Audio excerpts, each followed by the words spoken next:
My name's Claire Dawson.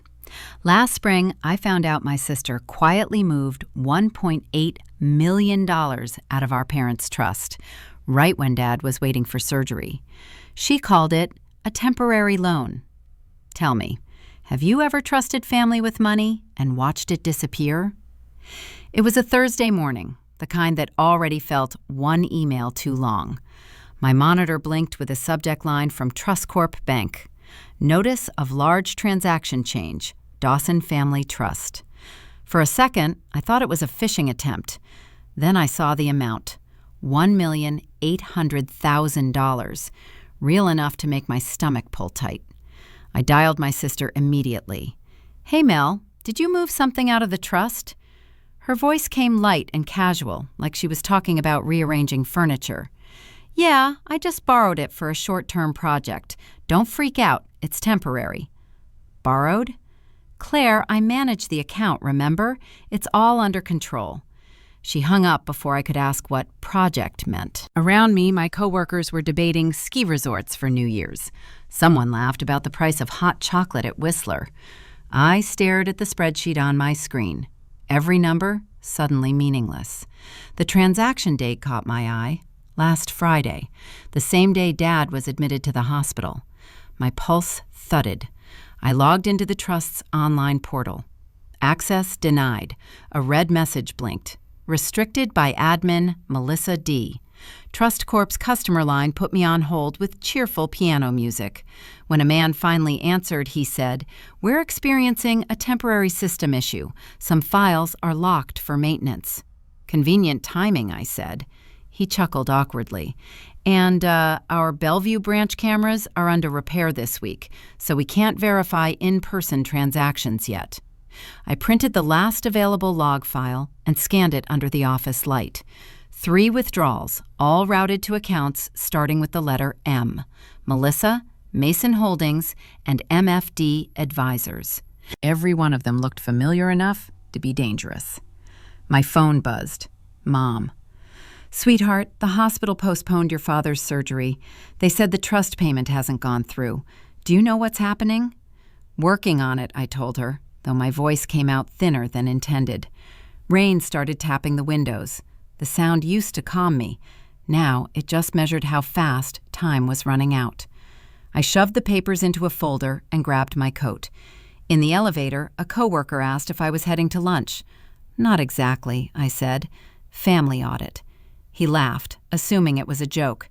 I didn't correct him. By the time I hit the street, Seattle was pouring sideways.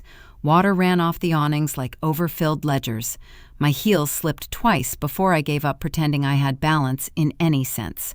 Funny thing, my firm hired me to detect financial fraud. Apparently, that skill expires once it involves blood relatives.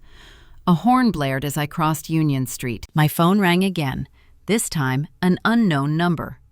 "Ms. Dawson," a male voice said over the noise, "this is Trust Corp Bank. We need to confirm who currently represents the Dawson Family Trust." I stopped in the middle of the crosswalk, rain pooling at my ankles. "Why?" "Because," he said carefully, "we just received 2 different authorizations."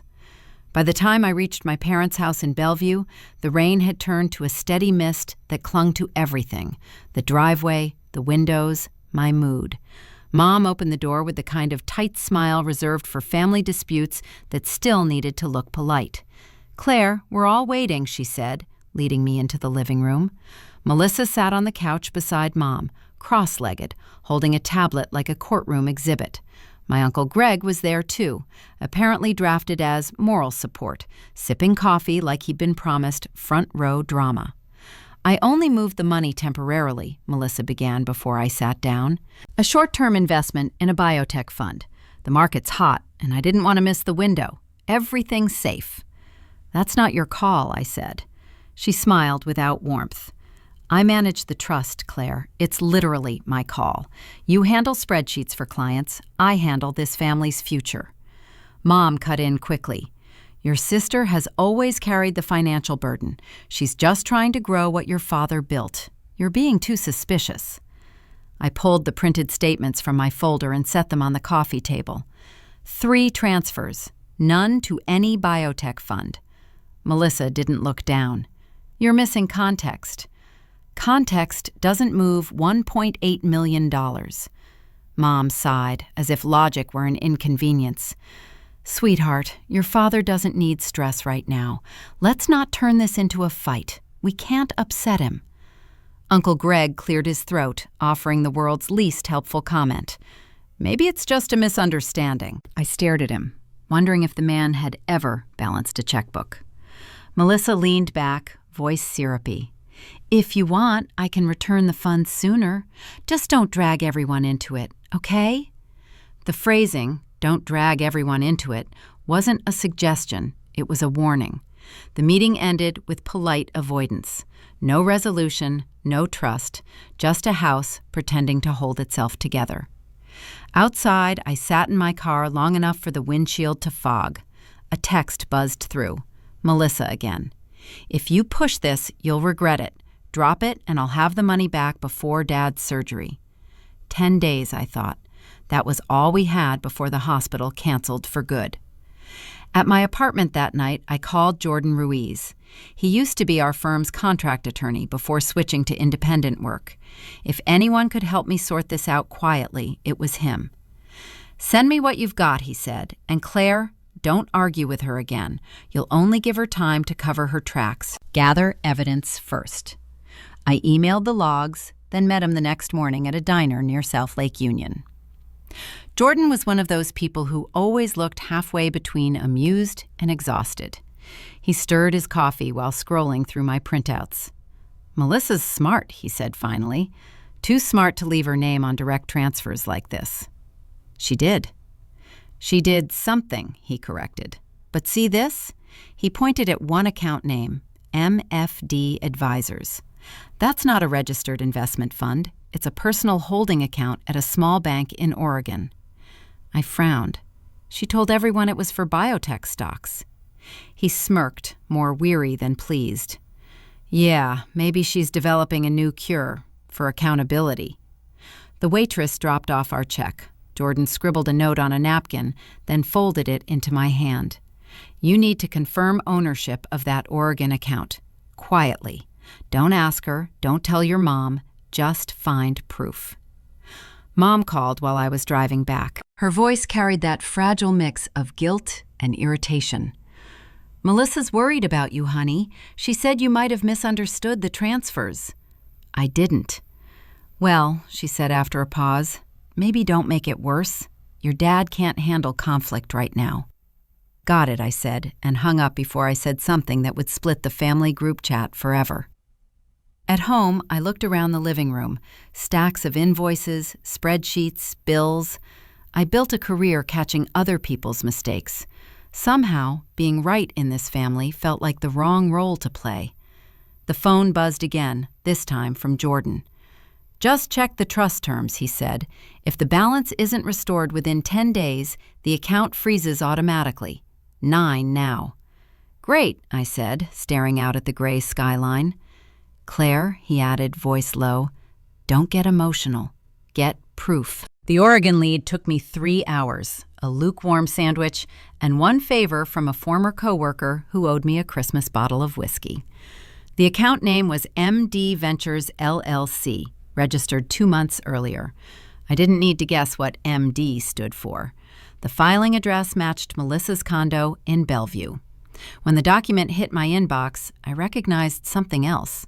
The registration date lined up with an old email she'd sent me back in September. Subject line, quick system check?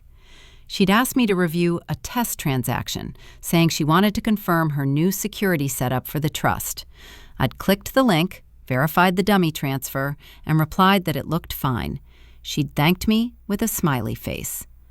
That little favor had probably signed off the dummy account that now held our parents' missing money. My finger hovered over her contact name on my phone. I nearly called, nearly yelled, but stopped myself. Instead, I downloaded every related document and copied it to my personal drive. Then I plugged in a small external hard drive and mirrored the files. Before I could close the lid, the screen lit up. Melissa calling. Hey, she said lightly. You've been busy today. What do you mean? Let's not play games, Claire. I have friends at the bank. I know when someone starts poking around. Maybe stop before you make it worse. She said it like a suggestion from a yoga instructor, calm but sharp underneath. Are you threatening me?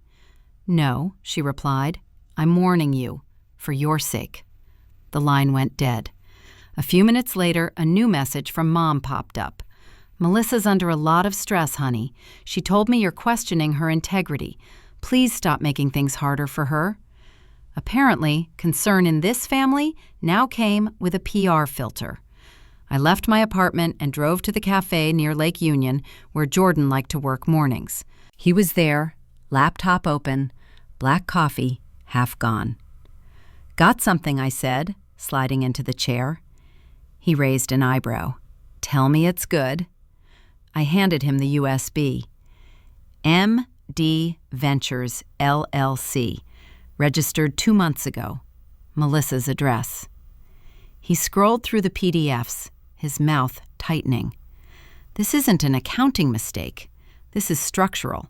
She's laundering internally, moving family money through a dummy corporation to claim tax losses later.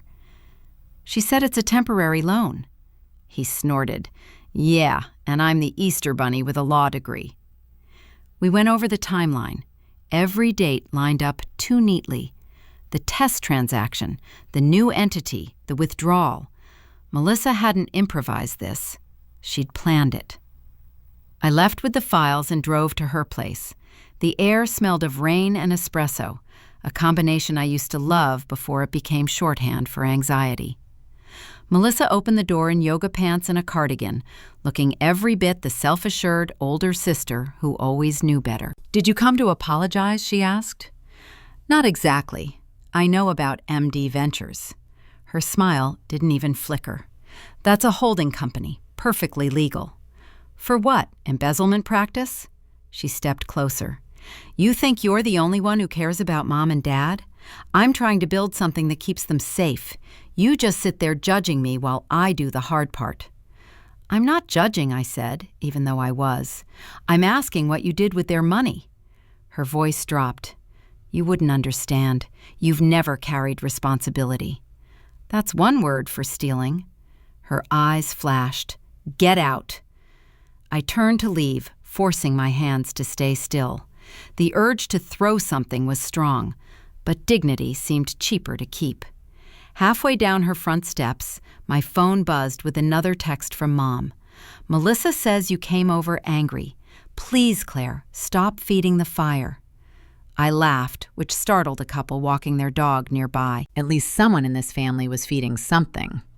Back in my car, I reached for my bag. The USB drive was gone. The pocket I'd zipped closed now hung open. I sped back to the cafe. Jordan was still there, eyes on his laptop. You're pale, he said. What happened? She took my drive. He frowned. You sure? Pretty sure, unless my apartment learned how to unzip my purse. He spun his laptop around. We might have a bigger problem. On the screen, a security alert blinked. External device connected remotely. File names flashed, one after another, vanishing. I watched the list shrink as if someone were erasing my evidence in real time. I always worried I'd lose a hard drive to a power surge, I muttered. Didn't realize the real hazard was a sibling with Wi-Fi. Jordan looked up. Can you stop it? The last file blinked, then disappeared. Email arrived before my first cup of coffee. Your personal account has been temporarily suspended due to suspicious activity related to the Dawson Family Trust. I called the bank, waited through 6 minutes of smooth jazz, and got a representative who sounded 22 and terrified. Ms. Dawson, it says here there was an official complaint filed yesterday, he said. We can't release funds until the investigation clears. Who filed it? Pause. Melissa Dawson. The taste of the morning went metallic. I hung up and called Jordan. She accused you of unauthorized access, he said flatly. Claimed you hacked trust records and stole internal data. That's ridiculous. Of course it is, he said, but she got there first. At my office, my keycard blinked red. HR pulled me aside before I reached my desk. "Claire, we need to talk," my manager said, avoiding eye contact. "Until we resolve this conflict of interest issue, you're on administrative leave." Conflict of interest? Your family's trust is connected to one of our client accounts. Legal flagged it. Translation? I was radioactive. When I left the building, my inbox had already locked me out. A company that trusted me with 6-figure audits now treated me like a criminal. I called Mom from the parking lot, straight to voicemail. Tried again. Nothing. The third call rang once before cutting off.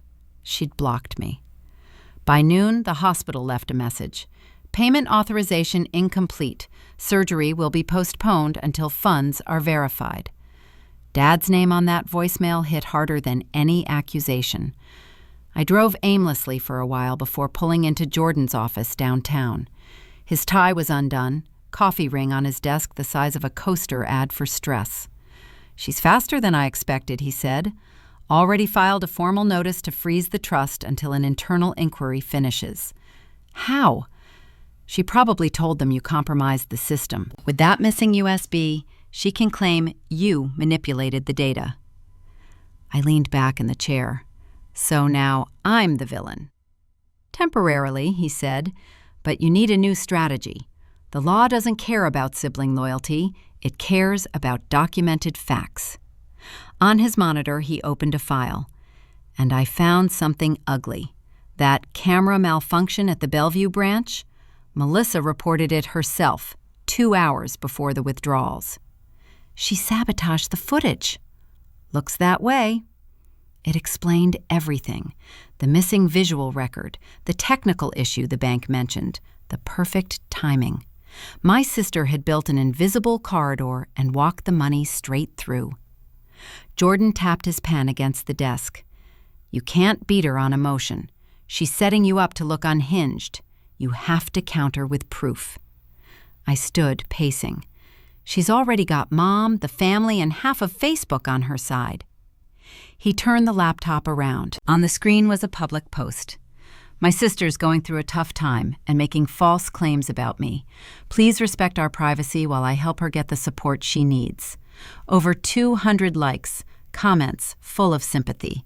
Cousins, old family friends, people who hadn't called me in years, now offering prayers for poor Melissa. I stared at the comments until the words blurred. "She's painting me as unstable," Jordan sighed.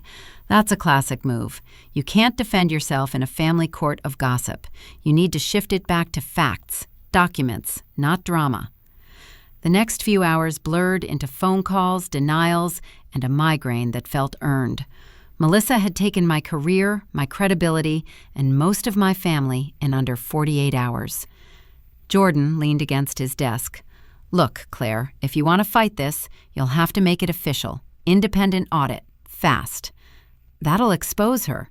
"It'll expose everyone," he said, "including you if anything looks suspicious. But it's your only way out." The thought of turning on my own family made my stomach twist. Still, every other door was bolted shut. By evening, the rain started again, washing the city into a dull reflection. I parked outside my apartment and sat there until the wipers squeaked dry. My phone buzzed with a new notification. Melissa's post shared again, now with the caption, "Mental health matters. Family comes first." I laughed once, the kind that didn't sound like laughter. Sure, family first. Upstairs, I opened my laptop. The cursor blinked on a blank email. 2. audit@trustcompliance.org. Subject, Emergency Audit, Dawson Family Trust. My fingers hovered for a moment, then began to type. The email came mid-morning, short and polished, like a corporate obituary. "Your employment has been suspended for 30 days pending investigation." That was HR's way of saying, "Don't come back." I stared at the screen until the words blurred into nothing. The apartment felt hollow, boxes of files stacked against the wall like unpaid debts. It wasn't the job itself I missed. It was the illusion of control. At least at work, numbers behaved. Families didn't. Papers were everywhere, statements, receipts, copies of old emails. I sat among them, trying to count how many red flags I'd ignored just because they came with a smile and the word sister attached. Night dragged in without asking. The ceiling light hummed, the fridge clicked, the city kept going like it didn't notice I'd been benched. Sleep wasn't part of the plan. I scrolled through old messages from Melissa, half hoping to find something innocent enough to make me doubt myself. One stood out, a text from last fall, investing in our family's future. At the time, I'd taken it as motivation. Now, it read like foreshadowing. Around 2 a.m., there was a knock. I half expected a process server. Instead, it was Jordan, holding 2 coffees and a folder. He looked like he hadn't slept either. "Don't tell me this is a social visit," I said. He dropped the folder onto the table. "Pulled a favor. Someone in records owed me. It's a transaction copy from the original withdrawal, Melissa's authorization code, routing numbers, and the Oregon account. If you submit this, she's done." I flipped through the papers, pulse climbing. "This proves it's her. Why didn't you just send it in?" "Because you're listed as co-signer on last year's compliance update. If this goes public, you're part of the audit trail. They'll investigate you too." The floor might as well have tilted. "So if I use it, I go down with her?" He nodded. "Pretty much." I leaned back in the chair, exhaustion washing through like a slow leak. Every choice felt rigged. Stay silent, lose Dad's surgery. Speak up, lose everything else. Jordan took a sip of his coffee. "You look like someone solving a math problem that hates you." "Feels accurate." My phone buzzed on the table. Mom again. This time, a text forwarded from the hospital.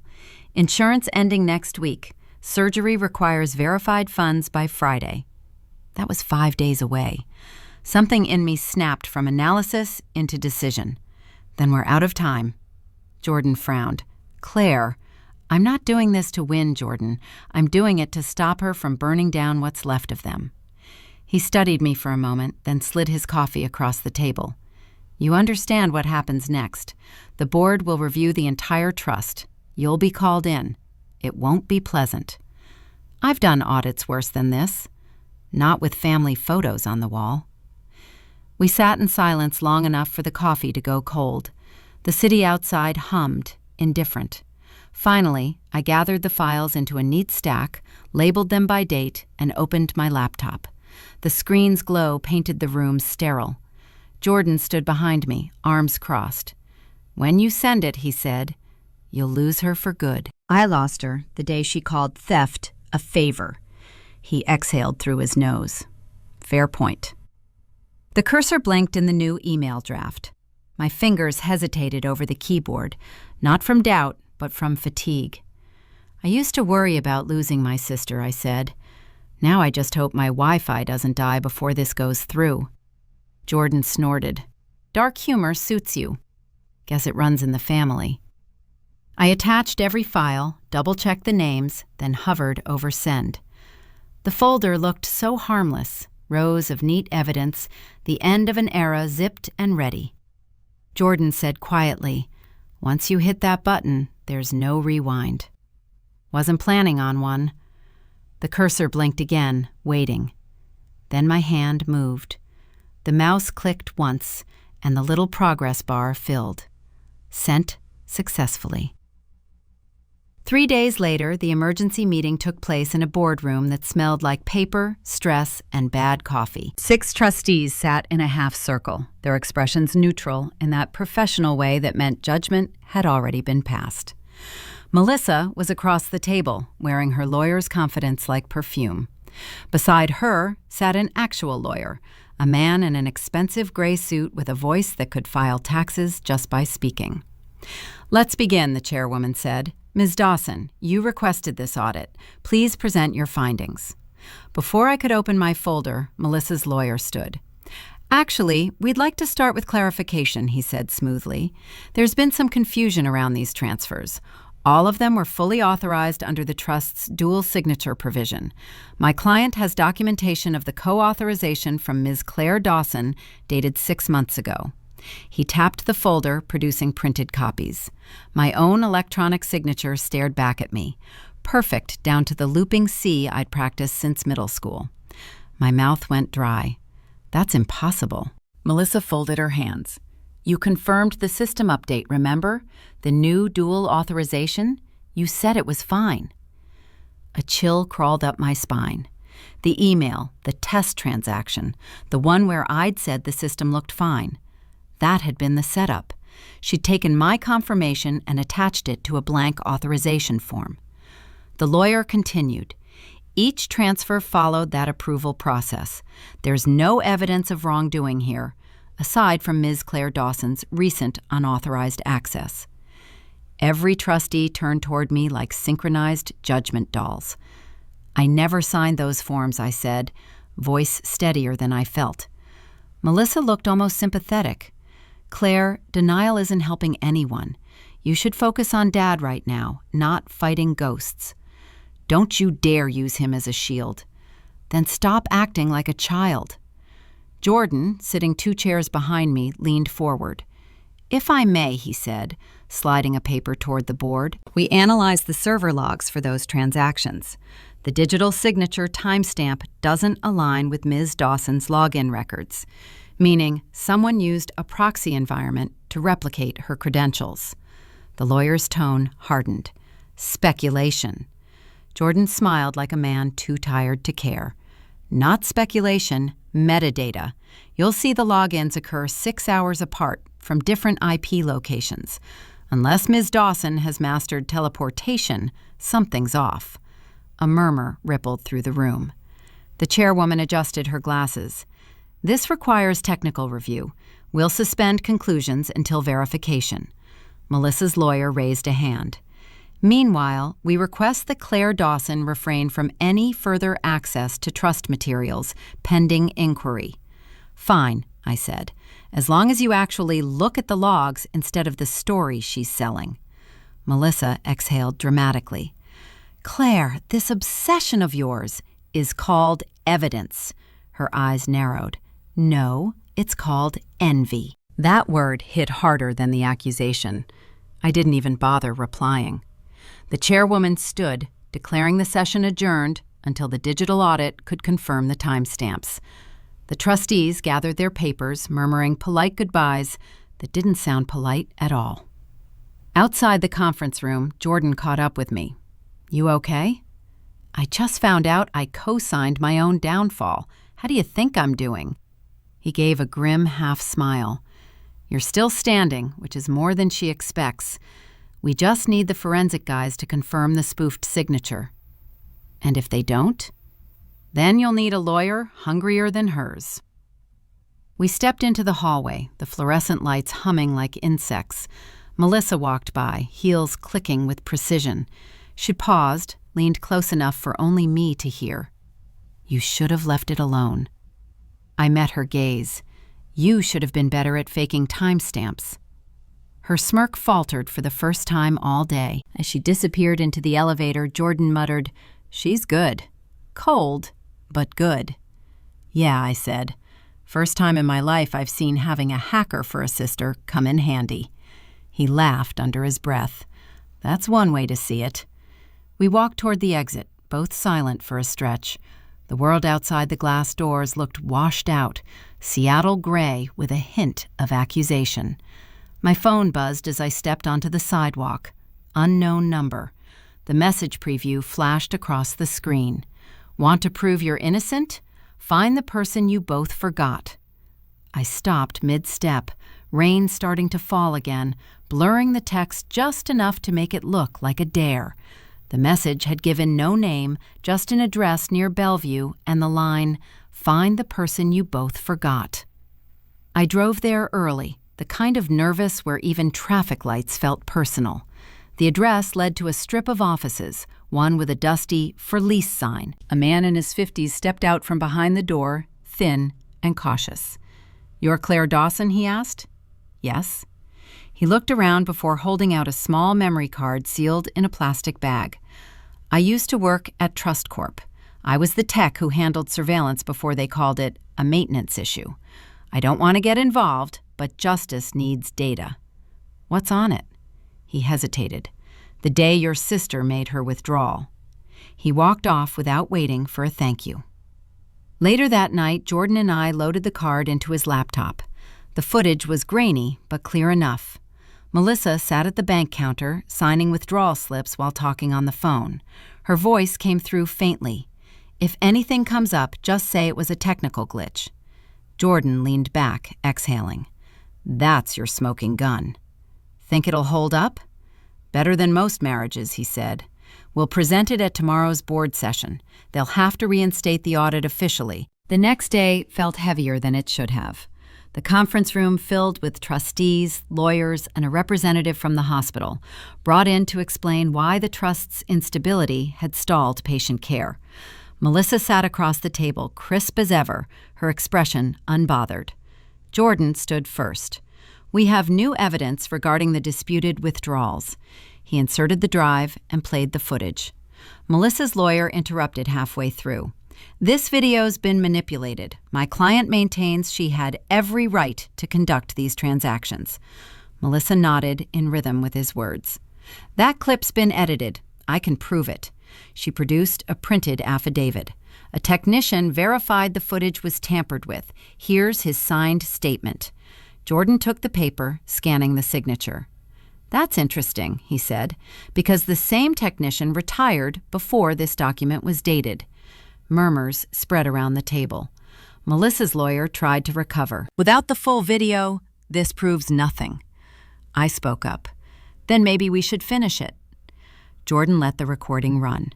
The final seconds showed Melissa turning toward another employee's workstation. On the screen behind her, a reflection caught her face as she leaned into her phone. The timestamp matched the withdrawal time to the second. Her own reflection had testified. Melissa's mouth opened and closed again. Color drained from her cheeks. Jordan turned to the board. "The video is uncut. Timestamp verified by metadata. This constitutes clear evidence of misrepresentation and misuse of fiduciary authority." The chairwoman nodded stiffly. "Effective immediately, Melissa Dawson is suspended from any and all trust management roles pending legal review." Jordan handed her the formal document. "And under Section 14, the trust assets are frozen until restitution is assessed." For a moment, the room was silent, the kind of silence worth money. I glanced at Melissa. She sat still, breathing through her nose, trying to rebuild whatever expression would make this disappear. The effort failed. "I never realized," I said quietly to Jordan, "how expensive silence could be." He almost smiled. "Enjoy it while it lasts." A trustee cleared his throat. "Ms. Claire Dawson, you're reinstated as co-representative until this is resolved." I nodded. The words barely registered past the hum in my ears. Melissa stood then, gathering her papers without looking at anyone. Her voice came out low, sharp as glass. "Congratulations, Claire. You win." This wasn't a game. She gave a small, bitter laugh. "Of course it was. You just hated playing." As she turned toward the door, one folder slipped from her grip and scattered across the floor. Printed statements, authorization forms, pieces of her empire in paper form. Nobody moved to help. She stopped at the doorway, looked back once, and said, "You've destroyed what's left of this family." I didn't answer. There wasn't a word in the world that could fix what she'd already broken. The door shut behind her, leaving the papers on the carpet like a map of everything lost. A month later, the hospital sent confirmation that Dad's surgery had gone through and the trust payment had cleared. The message ended with, "Procedure successful, patient recovering well." It was the first sentence in weeks that didn't carry a hidden threat. The audit wrapped soon after. The official report from the financial board spelled it out neatly. Melissa Dawson engaged in unauthorized risk investments using family trust assets. Civil investigation pending. No adjectives, no sympathy, just facts and dollar signs. Seattle was still gray, still raining. The world didn't change much when justice showed up. It just got quieter. Jordan forwarded me a copy of the final report with one line, "You did it." I replied, "No, she did." He didn't answer, and honestly, I didn't blame him. Melissa moved out of her house, 2 weeks later. Word spread fast through the city's small finance circle. Her firm announced she'd stepped down to focus on personal matters. That's code for don't come back. The friends who once tagged her in wine night photos stopped calling. Silence followed her like debt interest. Mom phoned the same evening the news broke. Her voice trembled, but tried to sound calm. "Claire," she said, "your sister made mistakes, but she's still your sister. Don't let this turn you bitter. Family is family." I let the pause stretch. "I don't hate her, Mom," I said finally. "I just don't share accounts with her anymore." She didn't laugh, though it was the closest thing I'd offered to peace. The next morning, I picked up the keys to a small apartment near Capitol Hill. Not fancy, just mine. No echoes of anyone else's decisions. The movers were efficient. By sunset, the last box was stacked near the door. When the mail arrived, there was a letter from Trust Corp, addressed to Claire Dawson, sole trustee. I slid it open carefully. It confirmed what the report already implied. I was now the only authorized representative of the Dawson Family Trust. My hands didn't shake, which surprised me. I sat on the floor among the boxes and wrote a note to Mom. "Mom, I'm sending back the old keys. Keep them safe. I'll hold on to what's mine, the clear part." I slipped the keys into an envelope, sealed it, and dropped it in the outgoing mail slot. For the first time in months, I didn't feel watched. No banks waiting to question me, no signatures to defend. Just the rain against the windows, steady and polite. The apartment was mostly bare. One chair, one lamp, one coffee mug I'd accidentally taken from the office when I left. Freedom has a funny way of looking like downsizing. I ordered cheap takeout, half-watched the streetlights smear across the glass, and thought about how calm Dad would be once he came home. Maybe that was enough of a win for now. The phone buzzed again, an email from the auditing agency confirming closure. "All records verified. Investigation complete." I smiled at the wording. Complete always sounds so final, like it erases everything before it. But nothing ever really erases. It just stops demanding attention. Somewhere in Bellevue, Melissa was probably packing her last box, wondering which of her contacts still picked up the phone. I didn't wish her misery, just distance. I opened my laptop, logging into the trust account. The new balance blinked on the screen. Clean, reconciled. Every cent accounted for. Beneath it, a small note in blue font read, "Audit complete." It wasn't triumph I felt, more like relief that the numbers finally made sense again. People say justice is cold. Maybe it is. But it's also simple, like making sure the transfer finally lands in the right account. The rain started heavier outside, soft enough to muffle the city. I closed the laptop, switched off the light, and leaned back against the couch. The sound of it filled the room, steady, relentless, predictable. For once, that felt like safety.